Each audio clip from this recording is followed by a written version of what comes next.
Big changes to the 9950 X3D. The 5090, we see how big it actually is, and we know how little NVIDIA wants to give us VRAM on the 5070 and 5070 Ti. Let's get into the hot news, everybody. I'm your Brett host. We're gonna be going over the hottest tech news I can find on the internet while you enjoy your breakfast this Thursday, December 26, 2024. Yes, it's a Boxing Day episode here at UFD Tech of Hot News, where we're gonna go over things like the 9900 X3D and 9950 X3D leaks that are coming out with regards to these high core count gaming CPUs. And one of the things that's being improved in this generation, at least according to the reports, is because of the new 3D V-Cache setup, the clock speeds are actually going to be nearly the same, if not the same, as the non-X3D variants, which is something that was a problem with the previous generation. The 7950 X3D was slightly slower in non-gaming applications because it lacked that extra clock frequency. Now, this likely won't reduce any of the issues that we have with core parking or the scheduling issues that are happening in Windows to make sure that every thread is being directed properly and that all of the game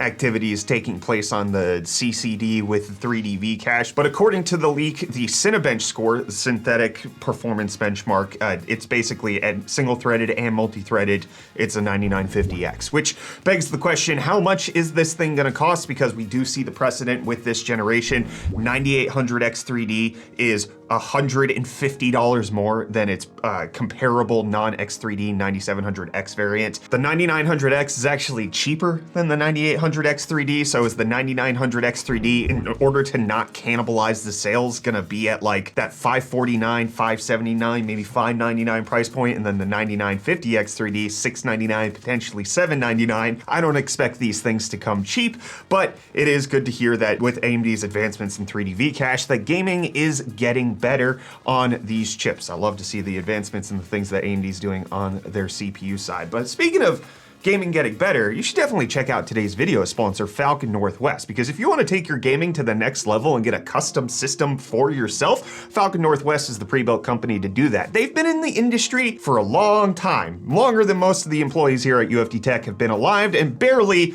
younger than me. In fact, you can even find a Throwback Thursday that they posted from 2001, Maximum PC, getting one of the Falcon Northwest PCs reviewed on PBS's Computer Chronicles with the late Gordon Ma-Ung, which we'll talk about more of that at the end of Hot News. But Falcon Northwest has been in the industry for a very long time, and the reason that they've survived is because they are exceptionally devoted to the customer. The first year that you have a Falcon Northwest PC, you get overnight service in case they can't diagnose or fix a problem with your PC remotely, and you get 3 years warranty total on that PC, making sure that you have peace of mind with that PC that you just got assembled for you. And that could be in the form of the Talon, which is the mid tower that I use at home. I've been streaming a lot of games over this holiday season. Been playing a little bit of Horizon Forbidden West, and I can tell you that my Falcon Northwest Talon with Reese's big mug on it has been running like a dream. Additionally, they have the frag box for small form factor portability with a nice little handle. We gave one of those away at a recent charity stream. And the Tiki, which is their micro tower, being very slim and sleek and also having a lot of hardware packed into it. The one we gave away last year was just jam-packed to the gills with a high-end Ryzen processor and a high-end NVIDIA GPU. That thing is when you want it to just not take up any space, but still deliver all of those frames that you want. But in case you're not looking for something for gaming, but you want something for a workstation, don't worry. Falcon Northwest has you covered with that, with their Threadripper workstation being named one of PC Mag's best products of 2024. And you don't have to get something that's just stock off the shelf. They custom print artwork, making sure that every PC is built down to the client's specific needs and the order that you want. Whether that's the SRF liveries we have, or again, Reese's handsome face just adorning me every time I walk to my PC.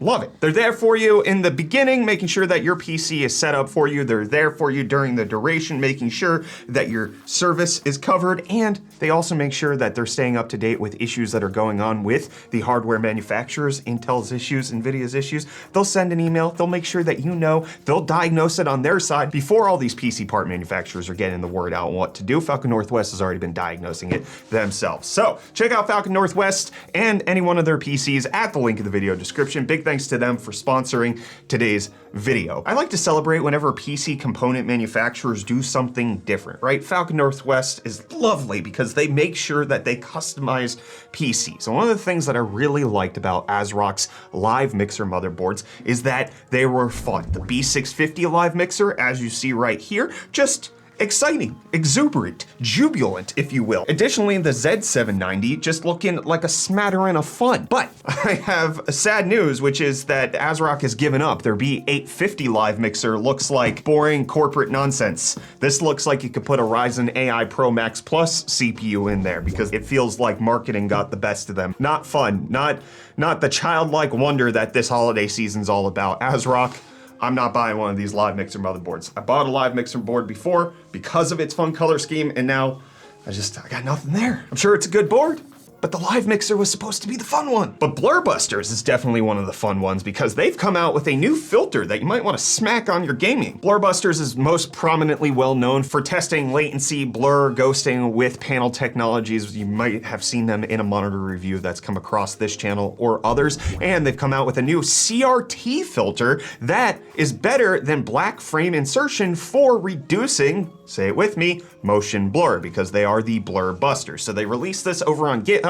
Primarily, they're saying that this is really for OLEDs, for making sure that it reduces the motion blur tremendously on this, but it does work for high refresh rate LCD screens. Major motion blur reduction is what they're saying. Just they've emulated the CRT scanning effect in order to make it look more smooth on your panel. So in case you're interested in making your gaming look better, maybe you should check out Blurbuster's CRT filter, apply that to yours. Let's see if Reece was effectively able to filter out tech deals for you.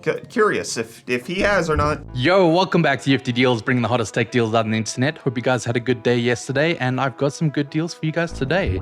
Starting off with the Logitech G Pro X Superlight 2 Lightspeed wireless gaming mouse, available in the magenta colorway for only $80, making it $79.99 off, or 50% if you like the sound of that more. But if you're not a fan of the colorway, you can always grab the first generation one for the same price, but you sacrifice the USB-C charging and the new sensor. But then next up, we have the Superflower LED XV Gold Pro 1000 watt 80 plus gold fully modular power supply, going for only $89.99 with included promo code, which is Newegg Plus only, bringing your total off to $160 off. And then lastly, we have the AMD Ryzen 5 7600X desktop processor, going for only $194.99 with included promo code, making it $104.01 off, bringing it down to the low of other retailers, but you get a little 1TB Team Group NVMe SSD as an included bonus. And hey, with that, the deals are done. You can find these and more linked in the video description down below. But until next time, I hand you off back to Brett for the rest of your hot news. Cheers. All right, Reece, I want to talk about something in the deal industry. I know that you're the deal master, but I just want to bring this up because I saw this multiple times yesterday on Christmas when it came to finding a deal for the 7800X3D. This thing's been out of stock for a while. It's currently at $480, which is where its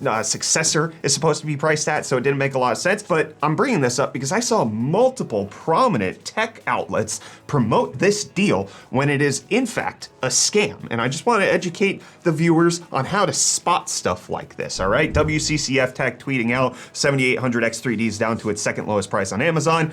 Tom's Hardware also putting it out that it was down to $359, both of which, while technically true, is definitely a lie because you can see right here it's at that $359 price point, but the thing you really need to pay attention to when it comes to buying on Amazon and potentially Newegg, because they also do allow third-party sellers, is who is selling it. You see that this is shipped from, not Amazon. And typically when you find prices that are too good to be true from companies that you don't recognize, that it's not actually gonna get shipped to you. They're gonna take your money 9 times out of 10. Usually Amazon's pretty good about refunding this kind of stuff, but it just very ultimately ends up in a headache for you. Make sure that if you're buying stuff like this that seems like a really good deal, you're not buying it from a third party that could potentially screw you over. And try to discern the deals while they're happening, because I wanted to buy a 7800X3D for an upcoming build at that price point, got there, was disappointed when I realized, oh, I was about to get screwed over. So just don't do it. But Lenovo is doing it. They're making sure that they're gonna be able to put Windows and SteamOS on their upcoming gaming handhelds. There's been a smattering of leaks of the upcoming Lenovo Legion lineup. We have both the Legion Go 2 as well as the Legion Go S is being shown off in many different leaks. And now this is the most comprehensive one that we have with both the specs as well as the images of this device. So the Legion Go S is the one I'm most excited for because it's gonna come in two variants. One that's gonna be for Windows. That's gonna be the glacier white version of this handheld console. But the gray color scheme version is allegedly going to be a SteamOS version. So Lenovo potentially gonna be the first major third-party company to release a SteamOS handheld outside of Valve. I'm very excited about this. It's gonna have the Z2 Go APU, which we'll discuss more in a second, but it's also supposed to have dual USB 4 as well as the controllers and trigger switches and basically everything that the Legion Go has, just not with detachable controllers. And as far as the specs go, it looks like it's gonna be very comparable to the Z1 Extreme. It's gonna be on a slightly older CPU architecture and a slightly older GPU architecture, but retaining the core count and the compute unit count of both the CPU and the GPU, which I think will probably give it a pretty decent advantage. We don't know exactly the full spec list of which storage amount's gonna be on which Windows SteamOS device and or the price point. Allegedly the Go S, that's the Windows handheld, is gonna be right around 600 euro. So coming in slightly cheaper than the Lenovo Legion Go. I'm just excited to see this all take place at CES. Very excited for it. And I'm kind of curious at what Ayaneo is doing with the Ayaneo 3 because they've announced that they are coming out with modular buttons for this thing. They're gonna make it so that you can swap around both the D-pad as well as the other controller buttons that you want with their new magic module that allows you to put things wherever you want to have them, which is a unique concept. It's very intriguing. I think that this is cool for the people who need it. If I had an Ayaneo 3, I likely would not swap it out ever. I would probably try it while I was using it for the first week and then just kind of settle into what I want. But another big thing about the Ayaneo 3 is it looks like it's going to be a major handheld that has the HX370 chip, which is that 12-core CPU with the 890M, which is a very performant mobile GPU. We've already tested that in several laptops. The 890M is fantastic, beating out things like the RG Ally X, no problem when it comes to its gaming abilities. And the 5090 is gonna have tremendous, massive gaming abilities. You know what else is massive? Low taper fade meme from Ninja. It's still massive, still going strong. Anyways, the 5090 going strong with its giganto PCB. We're getting to see the chip shot of everything going on here besides the actual die being placed on there, or the VRMs, or the VRAM, or anything like that. But we can see that it has 16 modules for RAM on this, which could mean that it's 32, 48, or 64 gigabytes, depending on how large of modules that they're gonna put on this. Allegedly, we're supposed to be getting a 32 gig version because they're going to use 2 gigabyte modules. That's going to be the 5090, and then they could potentially rework this particular board to be 48 gigs for a professional workstation version later on down the line. But this got leaked by many different outlets. It was confirmed by many different outlets, and it just looks like this is a massive monolithic die. I read some commentaries on this discussing the fact that NVIDIA has a monolithic die problem because especially with making a chip that big, small defects kind of cost you a lot of money. I just would have to argue that it's not a problem because it's working for them. They're making really good chips. They're making a lot of money, and it doesn't seem like it's really slowing them down a whole lot. But also, if you investigate the PCB real close, you can see that it is indeed an RTX 5090. And if you count the PCI Express fingers and all of the gold attachments, it's PCI Express 5 slot. So this appears to be a very legitimate leak of the 5090. Doesn't really give us much information that we didn't already know. It's just cool to see. But we're also seeing that with a box art for the RTX 5080. Galaxy's box art getting leaked. Shows off details about neural rendering, but you can see this, yeah, this is a Galax box that looks definitely right. And I read Video Card's article about this where they said off the record, Galax confirmed that this is their box, which just isn't off the record, and then confirming that a Galax employee did it just kind of, I don't know. But let's talk about the thing that most of you are gonna buy, the RTX 5070 or 5070 Ti. I don't mean that most of you are gonna buy it, I just mean that these are gonna be the most popular mainstream cards of what NVIDIA is releasing. And one of the big conversations that's been happening with GPUs lately is the pitiful VRAM amount that NVIDIA happens to give compared to their competitors like Intel, who just dropped 12 gigabytes on a frankly budget card. The B580 having 12 gigabytes of VRAM, the B570 is gonna have 10 gigabytes of VRAM, so still fairly competitive, but from well-known industry sources, well-known leakers. The RTX 5070 and 5070 Ti specs are officialized, allegedly. Pricing, not so much. Those details, not clear. Release date, again, not clear. But the 5070 and 5070 Ti are going to be disappointing for a lot of people who want NVIDIA to participate in the VRAM game. They're not doing it. The 5070 is going to keep the same amount of VRAM as the 4070 coming in at 12 gigabytes. And the 5070 Ti is actually going to increase up to 16 gigabytes. Look at it go! Wow! 250 watt TDP on the 5070, 300 watt TDP on the 5070 Ti. But the core count on the 5070 Ti is going to be up around 17%. So it's going to be closer to a 4070 Ti Super. The 5070 is going to be closer to a 4070 Super in terms of its core count. But while the memory capacity is staying the same on the 5070, the memory clock and bandwidth is going up by a third. So you're going to be able to shove more VRAM stuff down the pipe. Even if you can't store it there, it's going to go kerchew more rather than just being held there. And kind of the same thing happening on the 5070 Ti side. The clock speed's increased, the bandwidth is increased, and the capacity is increased as well. The 5070 Ti looking like it's going to be a decent step up. The power improvements, not too bad, coming in at only 15 watts more than the 4070 Ti. But again, price is going to dictate exactly where this stuff matters. We've already gotten reports of the RX 9070 XT not really competing with the 7900 GRE, which means that compared to the 5070 Ti, it's going to fall short. So the NVIDIA from the 5070 Ti on up is going to have the performance lead, at least based on benchmarks that we're seeing right now, so that they can price this basically as high as they want. 5070 Ti Super's going for what, $700-800 right now?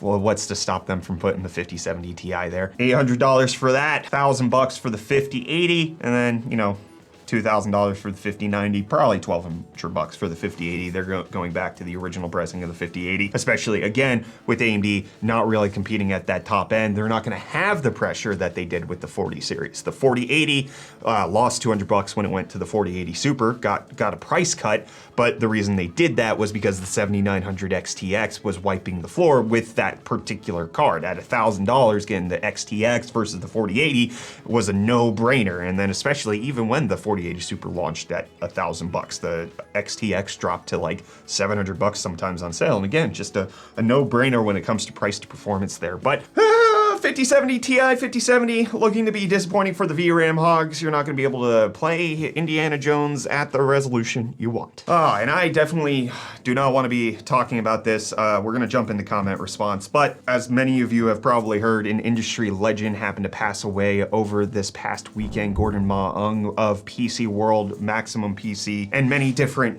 publications and outlets over his tenure passed away from pancreatic cancer. I kind of want to just take this moment to talk about him because he was a figurehead for so many different reasons. He was respected by so many people in the industry, both colleagues in the tech press, tech media, as well as people on the opposite side, people that he was reviewing their stuff, he was critiquing them. He was well loved by basically everybody, and it's a huge blow to the tech industry to lose him. There is a GoFundMe for his family for funeral expenses. He was undergoing cancer treatment over the last year or so, and that made it so that their financial expenditures were quite high. So we'll leave a link to the GoFundMe down below in case you're so inclined. As somebody who has had a GoFundMe be successful in order to support his family when we had to move back to the United States, it just blows my mind how much the tech community is there for everybody. And if you want to click on the PC World article about Gordon's passing and remembering him that we have linked down below, you'll see a highlight of many different people in the industry just talking about the legacy that he leaves behind. Even Dr. Lisa Su saying that she is very sorry to hear this, that she respected Gordon and loved his passion for tech. Deepest condolences to his friends and family. And I love this PC World article because they had submissions from, again, fellow people like Wendell from Level 1 Techs just talking about any good work I do reflects at least in part on Gordon. If you've ever done research on anything technical, chances are you've read something Gordon wrote. And Adam Murray from the Full Nerd podcast, as well as Gordon's colleague over at PC World, posted a short little video just remembering him. I encourage you to watch that. But just so you know, in case you've never heard of Gordon's name before, if you've never come across anything, the odds are that you have, you just don't know it. Essentially, tech journalism is where it is because of the hard work that Gordon put in over the many decades that he was here. He had a passion for tech and a brilliant intellect and a fantastic wit about him that not only made his reviews hard-hitting, engaging, and precise, but also accessible to the every person, and it did it in a way where it wasn't demeaning, it didn't bring anybody down, it just actually prompted change in the industry. Gordon was a figurehead for so many reasons. I honestly cannot give enough superlatives to who he is, what he means for this industry, and honestly what he meant for me personally. I got the opportunity to hang out with him on many different occasions at different events, whether that was TwitchCon or Computex. We got to spend time together just chatting and discussing tech. And as I read all of the stories about this man, it's clear that he did that with everybody. He had a genuine passion, not just for PCs, not just for tech, but also for people. One of the most beautiful things about my memories of him is that he was at TwitchCon not because he was covering tech, but because his daughter wanted to be there to go see some of her favorite streamers, and he just happened to drop by the Intel booth because he wanted to see what they had. And so it was a mixture of both. He was a loving father, being there for his daughter, as well as just being a pure tech enthusiast. And then even at Computex, he and I just got to chatting, and I asked him, like, how do you do it? How do you raise teenagers who end up loving you as a father? And you know, he's very candid with me and gave me some incredible advice as I enter into parenthood of a teenager. And that was at a tech party. We were at Lee and Lee's 40th anniversary party in Taiwan, and he was gracious enough to talk about his love for his family and give me some advice about how I can proceed forward. And it was just clear from every interaction that I ever had with him was he was the man that is like the shining example of what you could be as a tech journalist, but then also as somebody who loves his family. And that means a lot to me as somebody who's now a father of four. Seeing that in the industry isn't very common. And so when you see it and then see it done as immaculately as he did it, again, just can't say enough good words about Gordon and who he was and what he means, not just to me, but to so many people in the industry. He shaped and molded this whole scene for the better. And it's sad that he is gone, but his legacy will live on, even if it's not direct and obvious anymore. It will be through just everybody around him who wants to live up to the example that he set. So we'll miss Gordon. Again, if you want to help support his family with the GoFundMe, well, we'll have that link down below.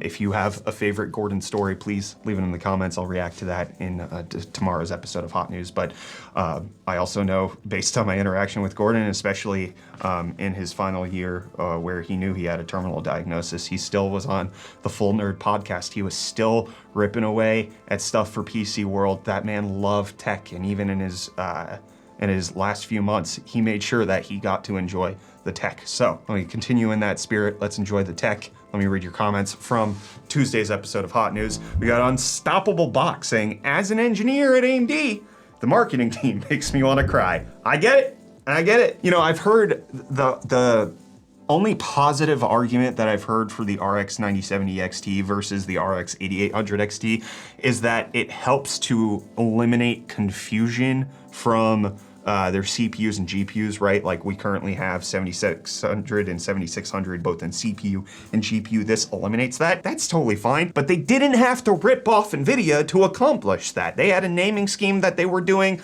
years ago that they could have gone back to. They could have, I don't know, paid an actual marketing person to come up with something new, novel, and effective, like Threadripper. Fantastic name. That was great marketing. Ryzen, good name for the Zen architecture. That's also, I think that was good marketing and a naming scheme done by them. They can do it. They have it in them. So why are they, it's just slightly frustrating. And then we got Ultra Vegito Godkiller saying Strix Halo on B-Link SER10 with Bazite will be fired. I agree. I essentially think any mini PC or even the RG Flow tablet with Strix Halo is gonna be just killer. Bazite, SteamOS, whatever we wanna end up throwing on there, it's gonna be fantastic. I want it. I'm excited. And then we got Epic Valley's still saying, I've always been this way. It's kind of a scary statement. To think this is unadulterated him.